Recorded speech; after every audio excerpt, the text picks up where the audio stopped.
সুপ্রিয় দর্শক, আজকের পূর্বাঞ্চল রিজন টাউন সংবাদ সংলাপে আপনাদের প্রত্যেককে স্বাগত জানাচ্ছি। আমি জামিল আহমেদ। আমরা আজকে তিনজন ব্যক্তিত্বকে আমন্ত্রণ জানিয়েছি আমাদের স্টুডিওতে এসে আলোচনায় যোগ দেওয়ার জন্য। আমার সর্বডান দিক থেকে পরিচয় করে দিচ্ছি। প্রথমে আছেন আওয়ামী লীগ নেতা ইসরাফিল আলম এমপি, তারপরে আছেন সিনিয়র সাংবাদিক মোস্তফা ফিরোজ এবং সবশেষে ব্যারিস্টার পারভেজ আহমেদ, বিএনপি নেতা এবং আইনজীবী। আপনাদের তিনজনকে স্বাগত জানাই। সাথে দর্শক অন্য যারা আপনারা আছেন, আমাদেরকে নিশ্চয়ই আপনার প্রশ্ন থাকলে, কোনো মন্তব্য থাকলে আপনারা কিন্তু সেগুলো তুলে ধরতে পারেন, আমরা আলোচনায় নিয়ে আসতে চাইব।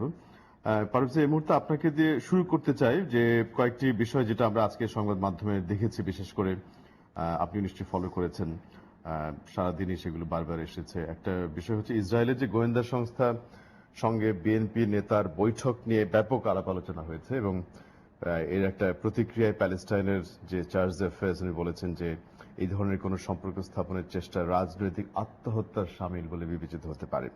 এছাড়াও আপনি অন্য বিষয়গুলো আমরা বলবো, এটি নিয়ে যদি আলোচনা শুরু করি, সাথে একটি ছোট্ট তথ্য যোগ করে রাখি যে এতগুলো হত্যাকাণ্ডের পরেও বান্দরবনে আবার বৌদ্ধ ভিক্ষু হত্যাকাণ্ড হয়েছে একটা, যেটিকে নিয়ে আমরা একটু কথা বলতে চাই। প্রথমে একটু আপনাদের ওই মিটিংটা নিয়ে কথা বলতে চাই।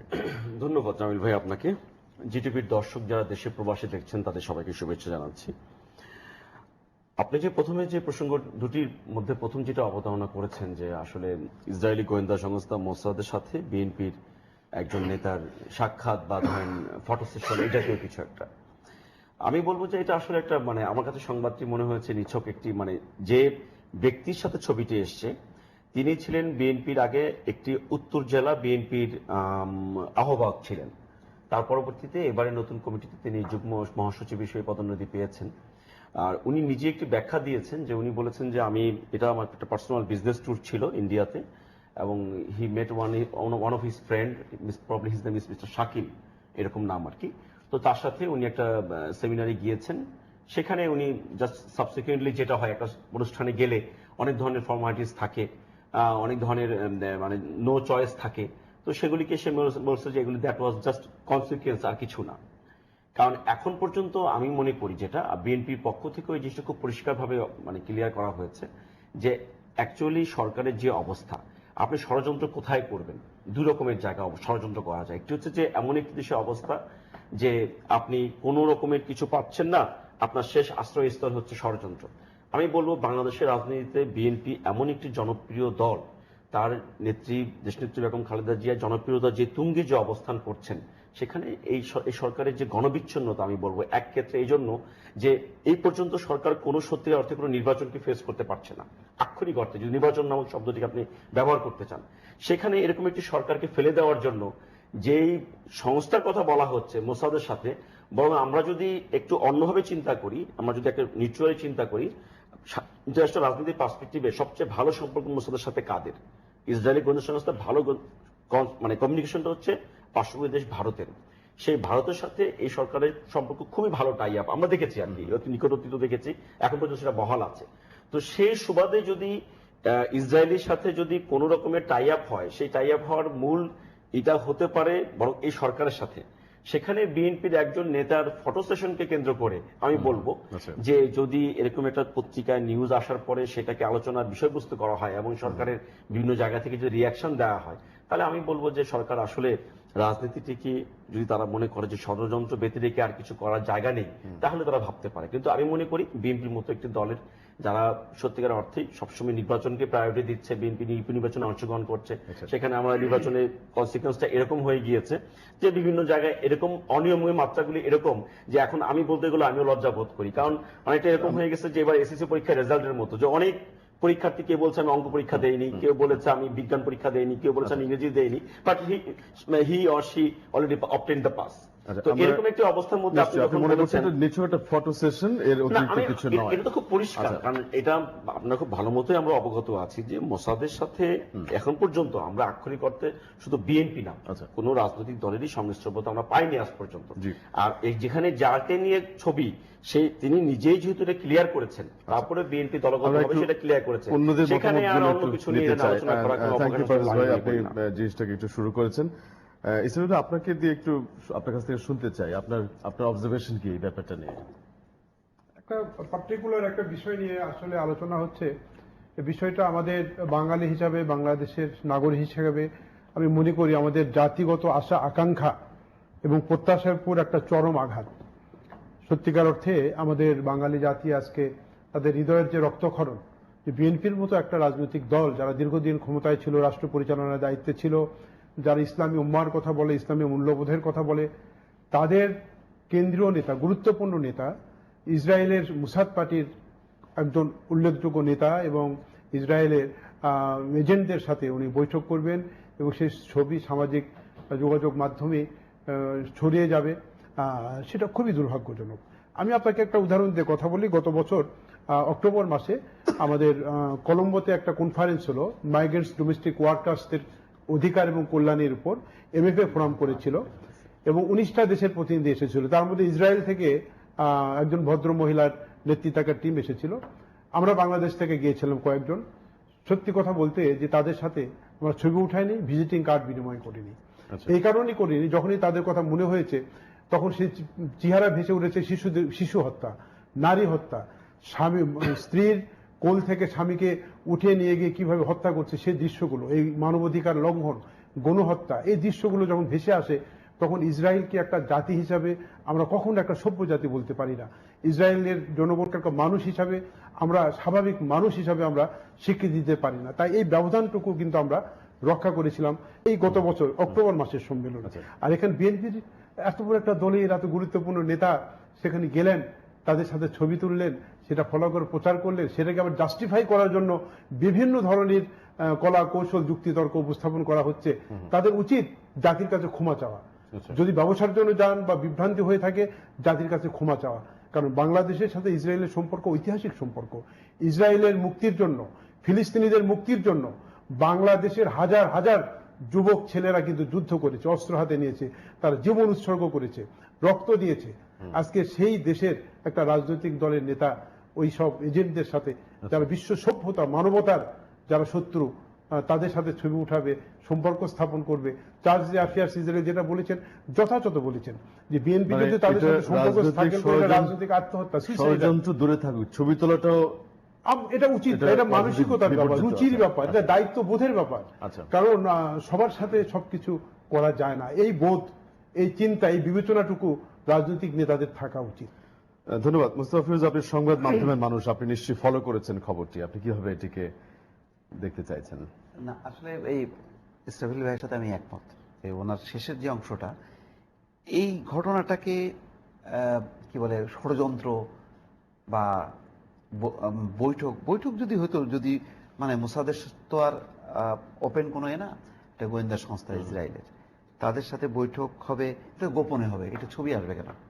আচ্ছা, এইটা যেটা হয়েছে যে এইটা বিএনপির এই রাজনৈতিক নেতা, সে তার নিজের একটা দলের যে যুগ্ম মহাসচিব হয়েছেন, এই বোধটা তিনি যথাযথ পরিচয় দিতে পারেনি যে তিনি কত বড় মাপের নেতা হয়েছেন। সেই জিনিসটার বোধহয় সে বিবেচনা পরিচয় দিতে পারেনি। এক ধরনের বেকুবি, এক ধরনের দায়িত্বহীনতা, এক ধরনের কি বলে এই ইসরায়েলের সাথে বাংলাদেশের মানে বোধ, বাংলাদেশ মানে আওয়ামী লীগ, বিএনপি, সব সরকারই এটা রক্ষা করে গেছে। সুতরাং এই দেশের কোনো প্রতিনিধির সাথে তার ছবি, ফটো সেশনে বা কোনো বৈঠকে, কোনো অনুষ্ঠানে অংশ নেওয়া উচিত হয়নি। এইটাই, যেমন আজকে কোনো কারণে যদি একটা জামাতের কোনো এক নেতার সাথে, যদি আওয়ামী লীগের কোনো এক নেতার বৈঠক বা খাওয়া দাওয়ার একটা ছবি আমি পট করে দিয়ে বললাম যে জামাতের সাথে আওয়ামী লীগের গোপন বৈঠক, এটা ষড়যন্ত্র, অনেক কিছু বলা যায়। এইটা হলো বাদ কি বাদ, এটা রাজনৈতিক হচ্ছে এক মানে কথা, এবং একজন এক পক্ষকে ঘায়েল করার জন্য একটা মহা ওষুধ হতে পারে। কিন্তু এইটা নিয়ে যেই হারে রিয়াকশন হচ্ছে, এইটার কিন্তু কোনো বাস্তবতা নেই। এইটাই বাস্তবতা। আওয়ামী লীগ এবং বিএনপি দুটোই তো গণতান্ত্রিক রাজনৈতিক দল। এরা যখন নাকি গণতন্ত্রের উপর ভিত্তি করে, জনমতের উপর ভিত্তি করে ক্ষমতায় যায়, ক্ষমতা আবার হারায়। যখন নাকি জনগণের ভোটে, যখন নাকি কেউ ক্ষমতায় যায় আর কেউ ক্ষমতা থেকে সরে আসে, এই যখন পালাবদল ঘটে, তখন কেন মোসাদ, কেন এই ধরনের ষড়যন্ত্র, এটা তো কোনো যুক্তিসঙ্গত। এর আগে বিভিন্ন সময় সিআইএ এর কথা, র এর কথা, একটা কথা হয়তো এগুলো শুনছি। অস্বাভাবিক যদি রাজনৈতিক পরিস্থিতি জি। থাকতো দীর্ঘদিন থেকে, তখন হয়তো হতে পারে কোনো একটা গোপন রাজনৈতিক দল কোনো একটা সংস্থার নিয়ে, সেটা তো অন্তত আর যাই হোক না কেন বিএনপি এবং আওয়ামী লীগের মতো রাজনৈতিক দলের ক্ষেত্রে এটা কোনোভাবে মানায় না যে কোনো একটা দেশের কি বলে গোয়েন্দা সংস্থার নিয়ে সহায়তা নিয়ে সরকারকে ফেলে দিবা। এই ধরনের কথাটাও কিন্তু দায়িত্বহীনতা। এবং যেমন আসলাম চৌধুরী, সম্ভবত আসলাম চৌধুরী, সে যেমন দায়িত্বশীল একটা নেতার পরিচয় দিতে পারেনি, তেমনি আবার সরকারের পক্ষ থেকে যে এই যে দায়িত্ব জ্ঞানহীন কথাবার্তা, যে এটাকে ষড়যন্ত্র হিসেবে আখ্যায়িত করা, এই দুটোই কিন্তু হলো মানে আমাদের যে রাজনীতিতে যে একটা কুরুচিপূর্ণ এবং একটা বাজে মেসেজ এবং সবসময় খারাপ জিনিস নিয়ে চর্চা করার যে মানসিকতা, এই সেটারই কিন্তু আবার বহিঃপ্রকাশ ঘটলো। আচ্ছা। এবং এটা দুই দলের পক্ষ থেকে। এবং একটা বিষয় হলো, যেহেতু বিএনপির পক্ষ থেকে বলা হচ্ছে যে এটা মোটামুটি ফটো সেশনের অতিরিক্ত কিছু না, আমরা কিন্তু নিশ্চয়ই ফলো করতে চাই যে এটা আর কোনো আফটার ম্যাথ আছে কিনা, প্রাইসটা পাচ্ছেন নাকি, আপনি কিভাবে দেখেন? না, আপনি কোনটা বললেন যে যে এটা আর কিছু আফটার ম্যাথ আছে কিনা? না না না, আই ডোন্ট থিংক সো। আর কিছু না। দিউ ভাইটা খুব Okay. ক্লিয়ার করেছে, আমি Okay. এর সাথে একমত। আচ্ছা। ইসরাফিল ভাইও যেটা বলেছে সেটা শুধু খুব বেশি দ্বিমত করার সুযোগ নেই। ইসরাফিল ভাইয়ের জন্য ছোট্ট একটু কারেকশন, জি। মোসাদ্দের যার কথা বলা হচ্ছে এটা কিন্তু একটা পলিটিক্যাল পার্টি না, এটা হচ্ছে একটি গোয়েন্দা সংস্থা। হ্যাঁ, আর ইসরায়েলের দিউ ভাই যেটা বলেছেন সেটা আমি একেবারে একমত। যদি সত্যি যদি ওরকমই কিছু মিন করতে চাই, it's suppose two be very secret, এবং এটা ম্যান টু ম্যান হবে। এটা কোনো মানে কোনো একটা কনফারেন্সে যে ওখানে বসে লক্ষ লক্ষ যেখানে ক্যামেরা টিভি সবকিছু অন করা, সেখানে বসে আর যাই কিন্তু হোক, যেখানে মানে মানে ইসরায়েলের সাথে কোনো কূটনৈতিক সম্পর্ক বাংলাদেশের নেই, সেখানে কি এটা অ্যাভয়েড করা যেত কিনা? Just a question. That could be the other scenario. যে এখন উনি তো একটা বলেছেন যে হয়তো হি কুডন্ট আইডেন্টিফাই হিমসেলফ। এটা এমনও হতে পারে যে দায়িত্বশীলতার জায়গা থেকে হয়তো সে নিজেকে বুঝতেও পারেনি যে কার সাথে কোন কাউন্টার পার্ট তারা এখানে আছে। কারণ একটা কনফারেন্সে গেলে বা একটা মিটিং এ গেলে নানা ধরনের লোকজনের এখানে সমাবেশ থাকে, হয়তো সে নিজেও বুঝেননি যে ইসরায়েলি গোয়েন্দা সংস্থার কি ধরনের ব্যক্তি ওখানে রিপ্রেজেন্ট করছে, হয়তো তার সেটা ল্যাক অফ নলেজও হতে পারে। তারপর আমি বলবো যদি এরকম যেটা ফটো সেশন হয়েছে এটাও ইচ্ছে করলে অ্যাভয়েড করা যেত, সেটাই। এটা ম্যাক্সিমাম এটা বেস্ট হতো। তারপরে যেটা হয়েছে, এটা যে ব্যাখ্যা হয়েছে আর সরকারের পক্ষ থেকে যে রিঅ্যাকশন এসছে, আমি মনে করি যে এটা একেবারেই মানে মানে মানে বালখিল্যতা। আসলে এটা নিয়ে এমন কোনো কিছু, কারণ কোনো গোপন ষড়যন্ত্র কখনো ছবি তুলে হয় না, ষড়যন্ত্রটা খুব নীরবেই করা যায়। আর আজকাল এই অনলাইনের যুগে যেখানে সমস্ত কিছু সারা ওয়ার্ল্ডে হাতের মুঠো চলে এসছে, সেখানে আপনাকে ওখানে বসে আরো ৩-৪ জনকে সাক্ষী রেখে ষড়যন্ত্র করতে হবে, ইটস নট লাইক দ্যাট। বরং আপনি যেটা বলেছেন, একটু আপনার প্রশ্ন মধ্যে ছিল যে বৌদ্ধ ভিক্ষুর কথা বলেছেন আমার দেশে, এটাও একটা বিচ্ছিন্ন ঘটনাই। আমার দেশের মন্ত্রী মহোদয়রা তারা হয়তো অ্যাড্রেস করবেন না, বা কালকে হয়তো আমরা জানতে পারবো যে এটা আরেকটি হত্যাকাণ্ডের মধ্যে একটা বিচ্ছিন্ন ঘটনা। মানে বিচ্ছিন্ন সীমা রেখা কতটুকু, কতগুলো হলে বিচ্ছিন্ন ঘটনাগুলো বিচ্ছিন্ন হবে, এটা একমাত্র যারা সরকারের বাহাদুররা যারা আছেন ক্ষমতায় তারা ভালো বলতে পারবেন। এটা 14 কোটি না 16 কোটি, কত কোটি হলে বিচ্ছিন্ন হবে না আর কত কম হলে বিচ্ছিন্ন হবে, এটার মাপকাঠি এখন নতুন মাত্রা যোগ করেছে। কারণ আমরা প্রতিদিনই হত্যাকাণ্ড দেখতে পাচ্ছি, সরকারের পক্ষ থেকে সেটাকে বলা হচ্ছে যেটা বিচ্ছিন্ন ঘটনা, এবং পাশাপাশি আরেকটি শব্দ হচ্ছে পূর্ব পরিকল্পিত। তা আমার কথাটা হচ্ছে যারা আততায়ী, যারা এই হত্যাকাণ্ডকে ঘটান, তারা অবশ্যই এটা পূর্ব পরিকল্পিত হয়ে করেন এবং তারা সেটা নিজেদের মতো করে করার চেষ্টা করেন। সেখানে সরকারের এটা জানার জন্য তেমন কোনো স্টাডির প্রয়োজন হয় না। আমার বারবারই আপনি যেটা বলছেন, এখন কথা হচ্ছে যে সরকারের কাছ থেকে এখন আপনি বলতে পারেন যে আমরা অনেক সময় আলোচনা করি যে বাংলাদেশের 16 কোটি লোকের জন্য তো আপনি 16 কোটি পুলিশ দিতে পারবেন না, বা আমরা হয়তো কথা বলি যে সরকার তো চেষ্টা করছেন, পুলিশের প্রোঅ্যাক্টিভ ভূমিকা পালন করছে, কিন্তু আসলে আমরা কি দেখতে পাচ্ছি? নিরাপত্তার অর্থ কিন্তু এরকম না যে আপনি 16 কোটি লোকের জন্য 16 কোটি পুলিশকে দিতে হবে, এটা পৃথিবীর কোনো দেশেই নেই। আমরা আবার সংখ্যা দিয়ে যাচাই করার চেষ্টা করি, 900 লোকের জন্য একজন পুলিশ বা 970 জন লোকের একজন। It's not like that. আমার কথাটি হচ্ছে কি যে আজকে হত্যাকাণ্ডগুলো আপনি দেখবেন যে খুব কিন্তু মানে পিক এন্ড চুজ হচ্ছে। আমরা রাজশাহী বিশ্ববিদ্যালয়ে যে শব্দ আরজুল ইসলাম বোধহয় আমি ভুল না করে থাকি, তো ওনার যে হত্যাকাণ্ডের পরে আজকে বৌদ্ধ ভিক্ষুকে যে নৃশংসভাবে হত্যাকাণ্ড সংঘটিত করা হলো, এবং বিভিন্ন মসজিদে ইমাম হচ্ছেন, যাজক হচ্ছেন, শিশু হচ্ছেন, নারী হচ্ছেন, সাংবাদিক হচ্ছেন, আইনজীবী হচ্ছেন, মানে আমরা খালি প্রতিদিন ভাবি যে হু ইজ নেক্সট, অবস্থাটা ওই জায়গায় চলে গেছে।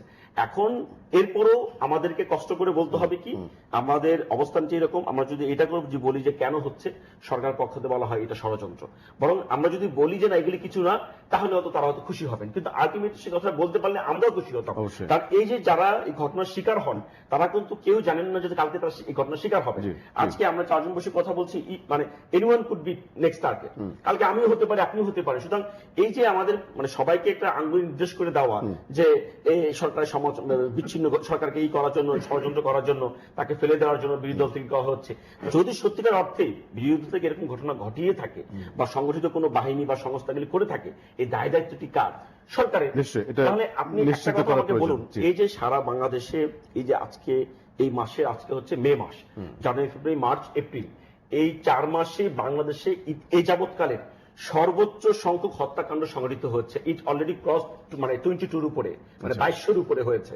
তো এই যে পুলিশের ভাষ্য মতে যেগুলি কাউন্টেড হয়েছে, তাহলে এই জায়গাটিতে আপনি জামিল ভাই বলেন যে বাংলাদেশে অতীত রেকর্ড ছাড়িয়ে যাচ্ছে, সরকার বলতে বাধ্য হচ্ছে যে এটা সম্পূর্ণ কন্ট্রোলে আছে, আমরা যারা কথা বলি আমাদেরকেও মানে বলতে বাধ্য হচ্ছে যে না, সবকিছু আন্ডার কন্ট্রোল। আপনি ব্যাপারটা রেজ করেছেন, ভালো। আমি একটু মুস্তাফিজ ভাই আপনার কাছে আসি, যে এই যে এক একটা ঘটনার পরে আমরা কিন্তু গভর্নমেন্টের স্টেটমেন্ট শুনি,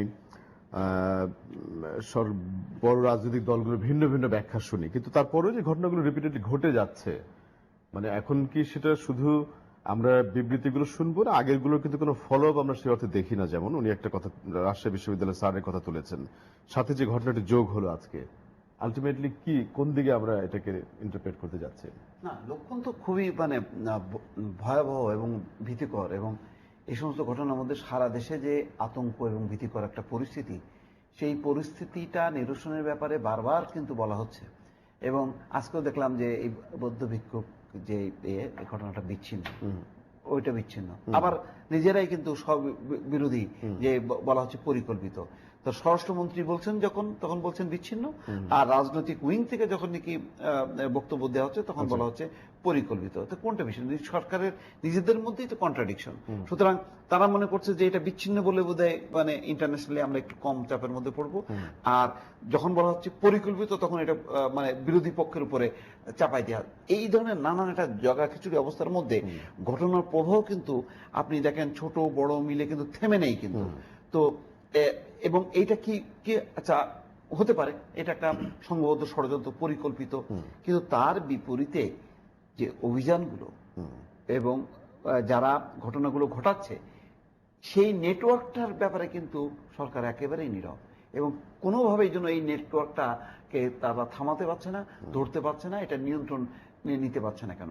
এই জায়গায় কিন্তু একটা প্রশ্ন। বাংলাদেশে বলা হয় পুলিশ সম্পর্কে যে বাংলাদেশের পুলিশ অনেক কিন্তু দক্ষ, একটা ছোটখাটো চুরির ঘটনা তারা কিন্তু বের করে ফেলতে পারে, আর সেখানে সিরিজ হত্যাকাণ্ড ঘটেই চলেছে। কিছু ঘটনা কিন্তু আমরা দ্রুত বিচারও দেখেছি, বিশেষ করে সেগুলি তো একটা মানবিকতা, কিন্তু যেই ঘটনাগুলোকে অপরাধে, জঙ্গিবাদের দিকে সন্দেহ, যেই ঘটনাগুলোকে পরিকল্পিত একটি কি বলে সংঘবদ্ধ চক্রের কর্মকাণ্ড, যেটা সরকারের পক্ষ থেকে বলা হচ্ছে, কিন্তু তার মানে মূল এটা ঘটনাটা তারা উদ্ঘাটন করছে না, শুধুমাত্র মুখের মধ্যে বলা হচ্ছে যে এটা বিরোধী দলের পরিকল্পিত নাশকতা, এটা জঙ্গিবাদ, জামাত, এরা হচ্ছে। এখানে কিন্তু সবারই একটাই দাবি, কেউ কি বলছে যে এটা তদন্ত করা যাবে না, কেউ কি বলছে যে ঘাতকদেরকে চিহ্নিত করা যাবে না, তাদেরকে গ্রেপ্তার করা যাবে না, বরং সরকারের উপর কিন্তু সব মহল থেকে ন্যাশনালি ইন্টারন্যাশনালি কিন্তু চাপ যে তাদেরকে গ্রেপ্তার করেন, তাদের বিচারের মুখোমুখি করেন, এবং পরিকল্পিতভাবে যে বিএনপির বা জামাতের করে যদি থাকলেও তাদেরকে বিচারের আওতায় আনেন, জামাত ইভেন আওয়ামী লীগের যদি স্থানীয় পর্যায়ে কেউ থাকে সেটা সামনে নিয়ে আসেন। ঘটনাকে মানুষকে তো একটু মানে আশাবাদী করতে হবে যে না, ঘটনাগুলো ঘটতে পারে, কিন্তু তার পরবর্তীতে সরকার যে সক্রিয় এবং কি বলে দোষীরা যে ঘটনাগুলো ঘটিয়ে পার পাবে না, সেই রকম কিন্তু দৃষ্টান্ত আমাদের সামনে কিন্তু আসছে না, যার জন্য মানুষ কিন্তু ভীত সন্ত্রস্ত এবং খুবই হতাশ।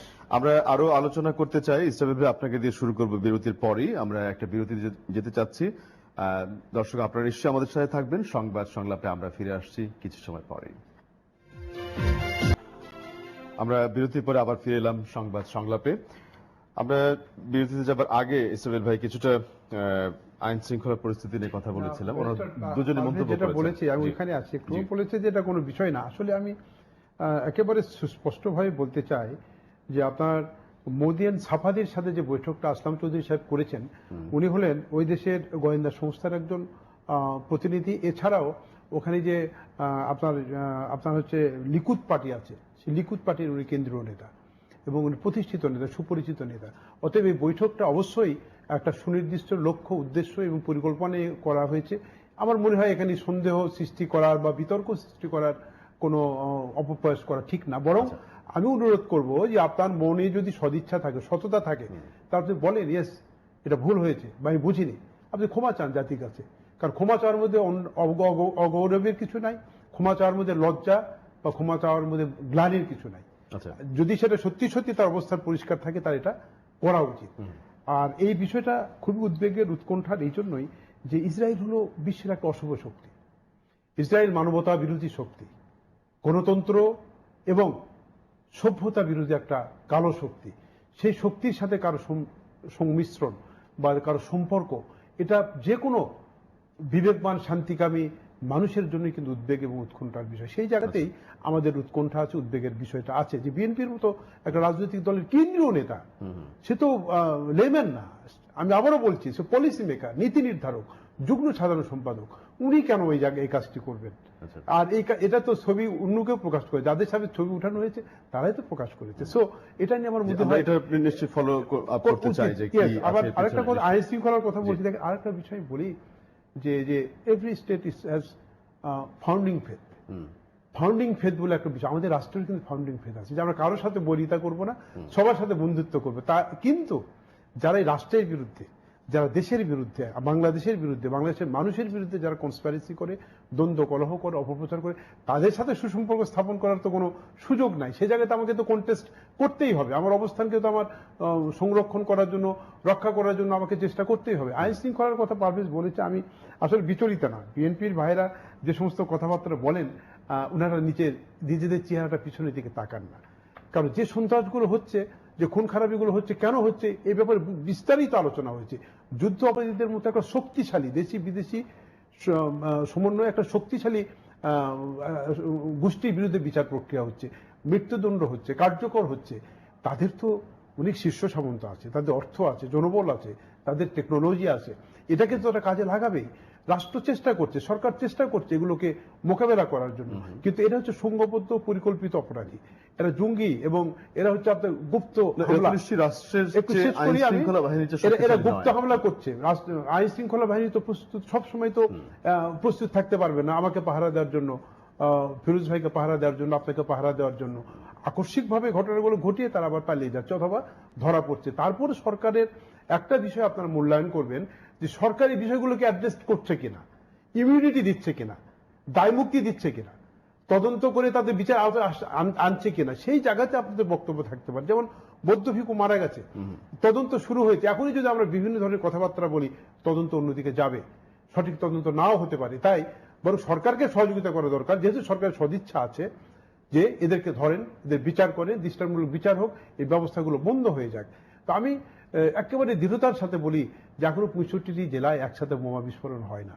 বাংলা ভাইদের মতো এত সর্বগ্রাসী নরঘাতকদের উত্থান কিন্তু হয় না, পুলিশ তাদের প্রোটেকশন দেয় না। আসিফুল্লাহ মাস্টারের মতো নেতা ঘরের বারান্দায় মারা যায় না, এস.এম. কিবরিয়ার মতো আন্তর্জাতিক খ্যাতি সম্পন্ন বাংলাদেশের গৌরব নিহত হয় না। এবং মঞ্জুরুল ইমাম বলেন, আমাদের মমতাজ ভাই বলেন, কত বড় বড় নেতাদেরকে বিএনপির সময়, জামাতের সময় নিরাপত্তা দিতে পারেনি এবং হত্যা করা হয়েছে। গ্রেনেড হামলা, বিরোধী দলের নেত্রী বঙ্গবন্ধুর কন্যার, যেখানে সন্ত্রাসের বিরুদ্ধে জনসভা করছে, প্রকাশ্য দিবালোকে কিভাবে গ্রেনেড হামলা করে নেত্রী শতটাল দলকে ডিস্ট্রয় করে দেওয়ার ষড়যন্ত্র হলো, তার মামলা নেওয়া হলো না, তার তদন্ত হয় না, তার বিচার হয় না। আজকে সেসব দলের পক্ষ থেকে যদি বলা হয় দেশে আইন নাই, শৃঙ্খলা নাই, নিরাপত্তা নাই, তাহলে কিন্তু এটা আমাদের শুনতে অ্যাকচুয়ালি বিব্রত বোধ করে। আমি বলি আপনাকে ভাই যে আমাদের বক্তব্য খুবই স্পষ্ট যে ঘটনাগুলো ঘটছে এটা রাষ্ট্রীয় সন্ত্রাস নয়। আমি আবারও বলছি, রাষ্ট্র এই সমস্ত হত্যাকাণ্ড বা সন্ত্রাসকে পেট্রোনাইজ করছে না, তত্ত্বাবধান করছে না, আশ্রয় প্রশ্রয় দিচ্ছে না। আমাদের সরকারের সময় এইটাই বড় সফলতা যে রাষ্ট্রীয়ভাবে কোনো অপরাধমূলক কার্যক্রমকে, কোনো অপরাধীকে, কোনো খুনিকে ইমিউনিটি দেওয়া হয়নি, তাদেরকে সাপোর্ট দেওয়া হয়নি, পেট্রোনাইজেশন করা হয়নি। ধন্যবাদ আপনাকে। এই যে ঘটনাগুলো ঘটছে, আমরা কিন্তু সংসদে এবং বাইরে প্রতিবাদের ভাষা একটু দুর্বল দেখতে পাচ্ছি। আর এটি কি একটা কালেকটিভ কোন প্রতিবাদ হচ্ছে আসলে? আচ্ছা, আমি একটুখানি, হ্যাঁ ঠিক আছে আপনার কথাটা, আমি আসতেছি এখানে। তার আগে একটু আমি ইসরাফিল ভাইয়ের দু একটা কথা একটু জাস্ট ছোটখাটো একটু উত্তর দেওয়ার। আমি ছোট্ট একটা পরিসংখ্যান আছে আমার কাছে যে গত বাংলাদেশে স্বাধীন হওয়ার পরে এই পর্যন্ত 25 জন লোককে রাষ্ট্রীয়ভাবে মানে কি বলবো এটাকে প্রেসিডেন্টের মার্সি দেওয়া হয়েছিল হত্যা মানে ফাঁসির ব্যাপারে। তার মধ্যে বিগত 7 বছরে আমরা পেয়েছি প্রায় 21 জন লোককে এই সরকারের পক্ষ থেকে দেওয়া হয়েছে। ইসরাফিল ভাই মাত্র বললেন তো ইমিউনিটি দেওয়া হয় না, আর শব্দ একটা সবচেয়ে কাছে আমরা জানি যে লক্ষ্মীপুরের এক যুবলীগের নেতাকে তার ফাঁসি সবকিছু রেডি হওয়া ছিল, বাট রাষ্ট্রীয়ভাবে তার ফাঁসি মওকুফ করা দেওয়া হয়েছে।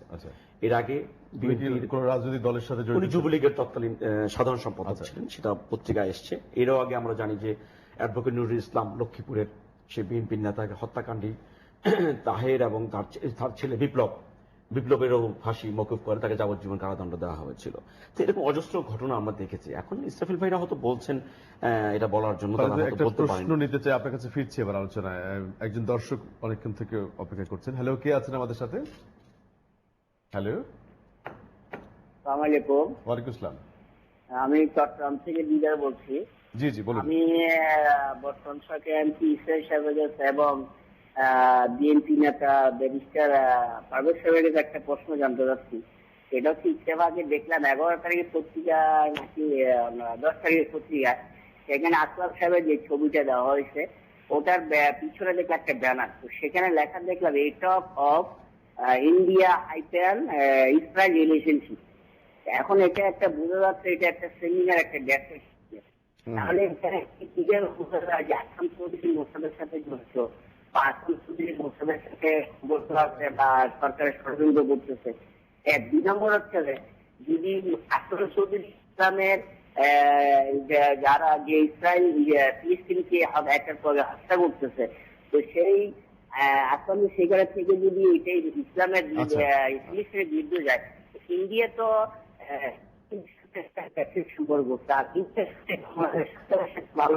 আচ্ছা আচ্ছা, আপনাকে ধন্যবাদ। আপনি প্রশ্নটা আবার বলেছেন, আমরা কিছু আলাপ করেছি, কিছু কমেন্টও করেছেন। আসলে আমার যেটা বুঝে থাকি, উনি হয়তো বলার চেষ্টা করেছেন যে অনুষ্ঠানটি হচ্ছে ইন্ডিয়াতে, সেখানে ইসরায়েলি লোকজন নিমন্ত্রিত হয়ে এসছে, তো ইন্ডিয়ার সঙ্গে যাতে সংযুক্ত আছে, আমরাও তো ইন্ডিয়ার সঙ্গে সংযুক্ত আছি। তো ইসরাফিল ভাই যে কথাটা কমেন্টটা একটু সুইপিং কমেন্ট করে ফেললেন যে তাদের সঙ্গে কোনো সংস্রব রাখা, সম্পর্ক রাখা, যারা তাদের প্রশ্রয় দেয়, আশ্রয় দেয়, তাহলে তার কত খারাপ হতে পারে, মানে সেটা উনি এলিগেশন বুঝিয়েছেন যে অ্যালং উইথ যারা আছেন আর কি রাখা যাবে না। হ্যাঁ, রাখা যাবে না। সেই ক্ষেত্রে তাহলে এখন ইন্ডিয়ার সঙ্গে তাহলে আমাদের মধ্যে সম্পর্ক শেষ করে দিতে হবে, যদি এটা সত্য হয়ে থাকে। তো আসলে আমি ওখানে যেতে চাচ্ছি না, এখানে অনেক বড় পলিটিক্যাল ব্যাপার, ইস্যুজ। আমি যে ছোট ছোট ব্যাপার থাকতে চাই, আমি দেখেন আপনি যে আমরা গত যে ইসরাফিল ভাই বললেন তো নিরাপত্তার ব্যাপারটা সহজ করে দিই। বাংলাদেশের এই যাবৎকালের সবচাইতে গ্রহণযোগ্য ইউপি নির্বাচন হয়েছে গত 4টা না 5টা তাদের দাবি মতে। এর মধ্যে মাশাআল্লাহ আমরা সফলতার সহিত বাংলাদেশের 92 জন নাগরিককে মেরে ফেলতে সক্ষম হয়েছে ইসির প্রত্যক্ষ তত্ত্বাবধানে। এবং এই 92 জন নাগরিক কিন্তু বাংলাদেশের না, এরা ভিন্ন দেশ থেকে আসছিল।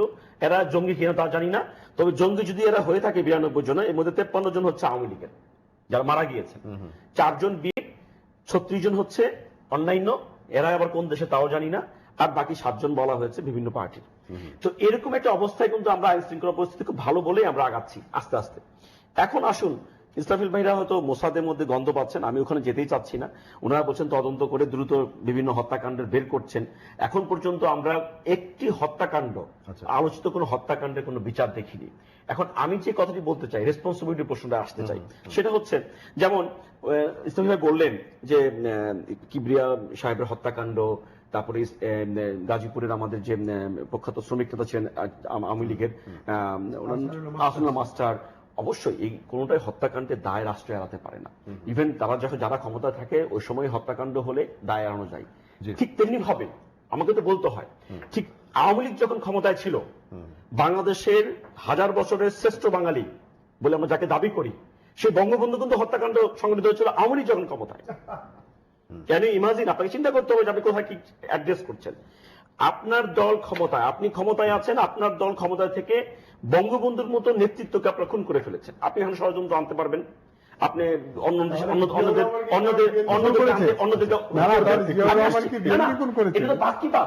আপনি যে কথা বললেন কোন সরকার, আমি বলি ইসলামী ভাই, না না অবশ্যই লজিক্যাল, কেন বলছি বিএনপি ক্ষমতায় কিবরিয়া সাহেবকে মেরে ফেললে বিএনপির মুখ উজ্জ্বল হবে?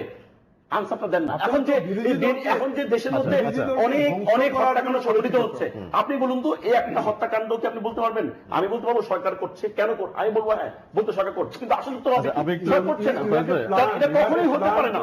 আমি একটা প্রশ্ন আছে, একটা প্রশ্ন নিতে হচ্ছে, আমি একটা প্রশ্ন নিতে চাই। আমাদের একজন দর্শক আছেন। হ্যালো, কে আছেন? হ্যালো, আসসালামু আলাইকুম। ওয়ালাইকুম আসসালাম। আমি চট্টগ্রাম থেকে হাজি মোহাম্মদ আলী বলছিলাম। জি জি, বলুন বলুন। চট্টগ্রামের দর্শকরা আজকে বেশি ফোন করছেন। জি বলুন। আমার প্রশ্নটা ব্যারিস্টার সাহেবকে। জি, ওনারা জনগণের পাশে কবে দাঁড়াবেন, আমার প্রশ্ন শেষ। আচ্ছা, শুধু নির্বাচনের জন্য ওনারা ক্ষমতার জন্য, কিন্তু কোনো কারণেই জনগণের পাশে ওনারা দাঁড়াচ্ছেন না। আওয়ামী লীগ আর কত অন্যায় করলে ওনারা জনগণের পাশে দাঁড়াবেন। ঠিক আছে, আপনার মন্তব্যের জন্য আপনি একটু আলোচনাটি দেখুন। তো এখন আমার প্রশ্নটি হচ্ছে, একটু শেষ করলে হ্যাঁ, আমি আমি শেষ অনুমতি করতে দিতে চাই। চাই। কোন সরকারেরই চায় না তারা ক্ষমতায় থাকা অবস্থায় এমন কোন হত্যাকাণ্ড সংঘটিত হোক যার জন্য তাকে জবাবদিহি বা তাকে বিব্রত অবস্থায় করতে হোক। সুতরাং এই যে তারা যে এতগুলি পরিসংখ্যান দিয়ে নামগুলি বলে বিএনপির উপরে ঘাড়ে চাপিয়ে দেন, তাহলে এই যে আওয়ামী লীগের আমলে যতগুলি জঙ্গি ঘটনা ঘটছে, যতগুলি বিচ্ছিন্ন ঘটনা ঘটছে তাদের কথা মতো, যে বৌদ্ধ ভিক্ষু, এটা কার উপরে বর্তাবে? এটা কি বিএনপির উপরে বর্তাবে নাকি বাংলাদেশ সরকার বর্তমানে যে আওয়ামী লীগ তাদের উপর আমি বর্তাবে? একটু শুনতে চাই। ধন্যবাদ আপনাকে মোস্তাফিজ ভাই। এই যে আমরা কথাগুলি আলাপ করছি, এটি একটু বিব্রত করে এই জন্য যে আমরা একটি ঘটনা ঘটে যাওয়ার পরে কিন্তু সবাই আলাপ করি। নিশ্চয়ই আইন শৃঙ্খলা বাহিনী রক্ষার দায়িত্বে যারা, তারা কিন্তু এটি কাজ করছে। আমরা চাই সেটির একটা এক্সাম্পলের পানিশমেন্ট আসুক, কিন্তু সাধারণ জনগণ কিন্তু আগের ঘটনাগুলো সম্পর্কে জানতে চায়। যে এই যে সাম্প্রতিককালে যতগুলো ঘটনা ঘটেছে, ধরা যাক কলাবাগানে দুটো ঘটনা, আমেরিকান এমবেসিতে কর্মরত একজন স্টাফ ঘটনা, কিছু বিদেশি 2-3 জন ঘটনা হয়েছিল। তারপরে উনি একটা মসজিদের ইমামের কথা বলেছেন, কিছু ধর্মীয় কয়েকজন নেতাদের কথা ঘটনা হয়েছে। এখন এগুলোর একটা তো নিশ্চয়ই আইন শৃঙ্খলা বাহিনীর দিকে আমরা তাকাচ্ছি, সরকারের দিকে তাকাচ্ছি। আমাদের এই স্টুডিও কিন্তু অনেকে বলে গেছেন যে সামাজিক প্রতিরোধ গড়ে তোলা দরকার, যে একটা দেশের বিরুদ্ধে যদি ষড়যন্ত্র হয়ে থাকে, জঙ্গি যদি পেছনে থাকে, অন্য পেশাজীবীদের কি এখানে কোনো রোল আছে বা এক ধরনের সকলের প্রতিবাদের সুযোগ আছে? আসলে এটাই একটা দেশের তো পুলিশ তো ওই যে 16 কোটি দেশে তো 16 কোটি পুলিশ দিয়ে করে না, যে একটা থাকে গণতান্ত্রিক চেতনা, গণতান্ত্রিক রাজনৈতিক দলগুলো যখন তৎপর থাকে, সক্রিয় থাকে, তখন কিন্তু এটাই হলো এদের নেতৃত্বে হলো গণপ্রতিরোধ। কিন্তু বাংলাদেশের রাজনৈতিক অবস্থা কি? একটু আগেই তো দেখলেন আমরা দুই নেতার, তো এটা তো ক্ষুদ্র আকারে, বড় পরিসরে চিন্তা করেন, মানে এক পক্ষ আরেক পক্ষকে নিশ্চিহ্নকরণের একটা রাজনীতিতে যখন নামে, তখন তো দেশে কোনো গণতান্ত্রিক মূল্যবোধ থাকে না। যখন দেশে গণতান্ত্রিক মূল্যবোধ থাকে না, সেই মূল্যবোধকে ভিত্তি করে সমস্ত কোনো ক্রাইসিসের সময় যে সকল রাজনৈতিক দলগুলো মিলে ঐক্যবদ্ধ হওয়াটা, আপনি দেখেন আমরা পাকিস্তান নিয়ে এত সমালোচনা করি, কিন্তু আপনার কি মনে আছে পাকিস্তান একটা স্কুলের ছাত্রদের যখন হত্যাকাণ্ডের পর পাকিস্তানের পার্লামেন্টে মুসলিম লীগ, পিপিপি সকল ঐক্যবদ্ধ, ইভেন ক্রিকেটার ইমরান খান যখন পার্লামেন্ট ঘেরাও করলো, তখনও কিন্তু পার্লামেন্টে সকল রাজনৈতিক দল মিলে কিন্তু তারা ঐক্যবদ্ধ হলো। তাহলে পাকিস্তানের মতন এরকম একটা ব্যর্থ দেশে তারা জাতীয় ক্রাইসিসের সংকটে যখন ঐক্যবদ্ধ হয়, আমাদের এখানে এই যে টুকটাক অসংখ্য জঙ্গি ঘটনা, আত্মঘাতী ঘটনা, এই পরিকল্পিত ঘটনা, যেই ঘটনাগুলোকে কেন্দ্র করে আমেরিকা আস্তে আস্তে চড়াও হওয়ার উপক্রম হচ্ছে, সেই সংকটেও কিন্তু আমাদের প্রধান রাজনৈতিক দলগুলো ঐক্যবদ্ধ না। প্রধান রাজনৈতিক দলগুলো যখন ঐক্যবদ্ধ হয়, তখন কিন্তু সমস্ত সামাজিক রাজনৈতিক ছোট ছোট সংগঠনগুলো ঐক্য দেয়। সেটার যে প্রতিরোধ, ওটাই হচ্ছে আসল প্রতিরোধ। পুলিশ তো এটা আপনি তো কোনোভাবেই সম্ভব না, এটা বিশ্বের কোথাও সম্ভব না। মূল বাংলাদেশের এই অপরাজনীতি, অর্থাৎ গণতান্ত্রিক চিন্তা চেতনার বাইরে যে শক্তিগুলো, সেই শক্তিগুলোকে প্রতিরোধ করবে গণতান্ত্রিক রাজনীতিতে যারা বিশ্বাস করে। কিন্তু সেই গণতান্ত্রিক রাজনৈতিক দলগুলোর মধ্যে ঐক্য কোথায়? ঐক্য নেই, যার কারণেই তো আশঙ্কাজনক ভাবে এই সমস্ত ঘটনাগুলো ঘটছে। এই ঐক্যের কিন্তু আমরা কোনো সিমটমও এখনো দেখছি না। যে ধরা যাক ঐক্য, আমি যদি ধরে নেই যে গত 7 বছরে এই সরকার ক্ষমতায়, এক ধরনের একটা রাজনৈতিক ডায়ালগ সংলাপের কথা কিন্তু অনেকদিন থেকে হয়েছে, এখন কিন্তু সেটা হচ্ছে না। কিন্তু ঐক্যের কথা আপনার কতটুকু, কোনো লাইট তো দেখতে পাচ্ছি না না, নাই তো এখানে তো এক পক্ষ আরেক পক্ষকে যখন নিশ্চিহ্নকরণের যখন কি একটা মিশন নিয়ে নামে, তখন তো এখানে তো ক্ষমতাটা হলো মূল। এখানে গণতান্ত্রিক চেতনা, প্রতিষ্ঠানগুলো, রাজনৈতিক দল সহ সেইগুলিকে গণতন্ত্রায়ন করা, মানুষের অধিকারকে সমুন্নত করা, সেই চিন্তা চেতনা তো নাই। আমার দলকে আমি ক্ষমতাসীন করব, প্রতিপক্ষকে নিশ্চিহ্ন করব, এই মানসিকতা। এটা কিন্তু আজকে আমার এই কথা বলার অর্থ এই না যে এই চিন্তাটা আওয়ামী লীগ করছে, তা না। এই একই রকম চিন্তা চেতনা কিন্তু বহুত দলের মধ্যে, অর্থাৎ দুই পক্ষ এত বড় বিএনপি আওয়ামী লীগের মতন দুটি বড় রাজনৈতিক দল যদি সব সময় প্রতিনিয়ত এই যে দেখেন মোসাদের সাথে কি বৈঠকের ছবি এইগুলো নিয়েও যে বিতর্ক থেকে শুরু করে বড় বড় সমস্ত ক্ষেত্রেই যদি তারা সবসময় যদি বিরোধিতা করতে থাকে, কোনো দিন বছরে আপনি দেখেন গত 5-10 বছরে একটা কোনো ইনসিডেন্ট নাই, ঘটনা নাই আমাদের রাজনৈতিক ইতিহাসে যে ইতিহাসে দুটি রাজনৈতিক দল এক জায়গায় এসে দাঁড়িয়ে বলছে যে নো, এটা হতে পারে না। আজকেও যদি আওয়ামী লীগ বিএনপি যদি ঘুরে দাঁড়ায়, তাহলে পৃথিবীর কোন শক্তি, ইউরোপ, আমেরিকা, জঙ্গি, এগুলি কি বানের পানিতে কিন্তু ভেসে যাওয়ার কথা, কিন্তু হচ্ছে। ফেসবুকে আমি একটা প্রশ্ন নিতে চাই, আরেকটা প্রশ্ন আছে, দর্শক আছেন একজন। হ্যালো, কে আছেন? হ্যালো, আসসালামু আলাইকুম। ওয়ালাইকুম আসসালাম। জি, আমি ওই বিএনপি নেতা আপনার পারভেজ সাহেবকে একটা প্রশ্ন করতে চাই।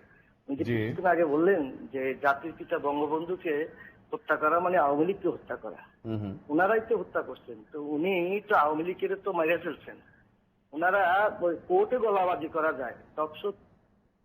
আচ্ছা আচ্ছা, উনি ওনার কথাটা বলেছেন, আমি আর সেদিকে যেতে চাই না। ইসমাইল ভাই, এই যে একটা কথা যেটা আমরা একটু আলাপ করতে চাইলাম, যে সামাজিক প্রতিরোধ, আমরা কিন্তু পাকিস্তানের একটা উদাহরণ উনি যেমন দিয়েছেন, ভারতে আমরা দেখেছি যখন কোনো জাতিগত ক্রাইসিস দেখা যায়, বিভিন্ন পেশাজীবীরা বিভিন্ন রাজনৈতিক দলকে একত্র হতে দেখি আমরা। বাংলাদেশে কিন্তু আমাদের আগের অনেক আন্দোলন সংগ্রামে কিন্তু মানুষ এক জায়গায় ছিল, কিন্তু ইদানিংকালে সেই এক ধরনের ভ্রাতৃত্ব, তারপরে ধরেন মিউচুয়াল রেসপেক্ট, তারপরে সংলাপ, এগুলোতে কোনো স্পেস আমরা পাচ্ছি না আসলে। তাহলে কি হতে পারে? সামাজিক প্রতিরোধ যেটা, যে সামাজিক, রাজনৈতিক, সাংস্কৃতিক শক্তি যেগুলো আছে, বিভিন্ন ধরনের পেশাজীবীদের সংগঠন যেগুলো আছে, এই সংগঠনগুলো যত ইফেক্টিভ হয়, যত হেলদি হয়, তাদের কালেকটিভ ফোর্স কিন্তু তত কিন্তু কার্যকর হয় এবং খুব সংগঠিত হয়, অপ্রতিরোধ হয়।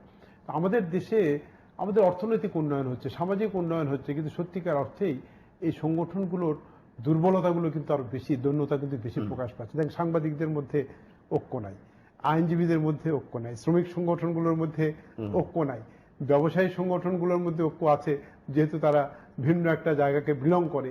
এইভাবে সাংস্কৃতিক একটু বলি, অর্থাৎ রাজনৈতিক বিভাজন আমাদের সমাজ জীবনে, রাষ্ট্র জীবনের প্রত্যেকটা স্তরে স্তরে এমন ভাবে শেকড় বিস্তার করছে যে কোথাও ঐক্যবদ্ধ থাকার, কোথাও এক জায়গাতে এসে দাঁড়িয়ে একটা কমন ভয়েস ক্রিয়েট করার কোনো পরিবেশ কিন্তু আসছে না। এটা একটা কমপ্লেক্স ডিসকাশন, আমার মনে হয় খুবই একাডেমিক ডিসকাশন, অত ক্যানভাসে বলা যাবে না। আমি শুধু এটুকু বললাম, it's a crisis, it's a crisis for all. এটা শুধু আওয়ামী লীগ, বিএনপি, জাতীয় পার্টি বা অন্য কারো না। আমি মনে করি এটা একটা সংকট। এই সংকট থেকে উত্তরণ করতে গেলে যারা এইসব সংগঠনের নেতৃত্বে আছে তাদের নির্লোভ হতে হবে এবং তাদেরকে এক জায়গায় এসে কাজ করার। পারভেজ একটা কথা বলেছে যে এই যে ইনডিমনিটি দেওয়া, দায় মুক্তি দেওয়া। আমি একটা কথা বলি, বঙ্গবন্ধুকে যারা খুন করেছিল, যারা আত্মস্বীকৃত খুনি, উই কিল শেখ মুজিব, তাদের যেন বিচার করা না যায়, সেই জন্য কিন্তু আইনটা পাস পারভেজদের সরকারই করেছিল জিয়াউর রহমান সাহেবের সময়। আবার একইভাবে বেগম জিয়া যখন প্রধানমন্ত্রী হলেন, যৌথ বাহিনী দিয়ে সারা দেশে ক্লিন হার্ট অপারেশন হলো, সারা বাংলাদেশের মানুষের হার্ট আনক্লিন হয়ে গেল, দূষিত হয়ে গেল। এটা ক্লিন করার জন্য সেনাবাহিনী না হলো, কতজন লোক মারা গিয়েছিল। ওইখানেও কিন্তু আইন করলো যে এই অপারেশনে যারা মারা গেছে তাদের বিচার করা যাবে না, একটা পার্লামেন্ট করা হলো। এই ধরনের ইনডেমনিটি আইন করে রাষ্ট্রীয়ভাবে আমাদের সরকার, শেখ হাসিনার সরকার কোনোদিনই করেনি। বরং যেটা বলেছে প্রেরোগেটিভ, প্রেসিডেন্সিয়াল প্রেরোগেটিভের মাধ্যমে যেটা ক্ষমা করা হয়েছে, তাহের বিপ্লবদের কথা, নলডাঙ্গার ফিরোজদের কথা, এদেরকে অন্যায়ভাবে আসামি করা হয়েছিল, বিচারের নামে প্রহসন করে তাদেরকে দণ্ড দেওয়া হয়েছিল। তাদেরকে ন্যায় বিচার দেওয়ার জন্যই কিন্তু মহামান্য রাষ্ট্রপতি তার প্রেরোগেটিভ পাওয়ার ব্যবহার করে। ধন্যবাদ মোস্তাফিজ ভাই, কোন সংক্ষেপে আপনার কোনো পয়েন্ট থাকলে যোগ করতে পারেন লাস্টে। সেটাই, আপনি যে লাস্টে যে পয়েন্টটা রেজ করলেন এটা খুব গুরুত্বপূর্ণ। এটা সাফিল ভাই শুধু বলছে যে সামাজিক, এটা না, আপনার মাথা গুলোতে পচন ধরেছে, যার কারণে কিন্তু তার এগুলো অন্যান্যগুলো সব রোগগ্রস্ত হয়েছে। সুতরাং মূল জায়গাগুলো যদি আমি ঠিক না করি, তাহলে দেখবেন যে ওইটার ধারাবাহিকতায় সমস্ত দেশে কিন্তু একটা অন্য ধরনের একটা ঐক্য, এবং এই ঐক্যটা গড়া ছাড়া আপনি আজকে এই জঙ্গিবাদ থেকে, অপশক্তি, মানে কি বলে যত রকম গুপ্ত হত্যা বলেন এইগুলির বিরুদ্ধে কিন্তু প্রতিরোধ করে তোলা যাবে না। সুতরাং আপনার যে কোনো ভাবে হোক না কেন গণতান্ত্রিক রাজনীতির বিকাশ ঘটাতে হবে। গণতান্ত্রিক রাজনীতির বিকাশ ঘটাতে হলে দেশে গণতন্ত্র, সত্যিকারের গণতন্ত্র প্রতিষ্ঠা করতে হবে। এবং পাশাপাশি কিন্তু একটা কথা আমি যেটা যোগ করেছিলাম, যেটা সাংস্কৃতিক কিন্তু এক ধরনের কর্মকাণ্ড, সেগুলোর মধ্যেও কিন্তু এক ধরনের ভীতি, থ্রেট লক্ষ্য করা যায়। আপনি এই কথাটাই যেটা আপনি বলেন সাংস্কৃতিক ইস্যুর মধ্যেই আপনি জানেন যে তনু হত্যাকাণ্ডের আজকে 44 ডেজ, এখন পর্যন্ত ময়নাতদন্তের রিপোর্টটি আসেনি, মানে সেকেন্ড যেটি আর কি। তো এরকম একটা অবস্থায় কিন্তু আমরা আছি। আমরা এর মধ্যেও বলতে বাধ্য হচ্ছি উই আর ভেরি, মানে খুব ভালো আছি। আমি একটু বললাম 92 জন মারা গিয়েছেন।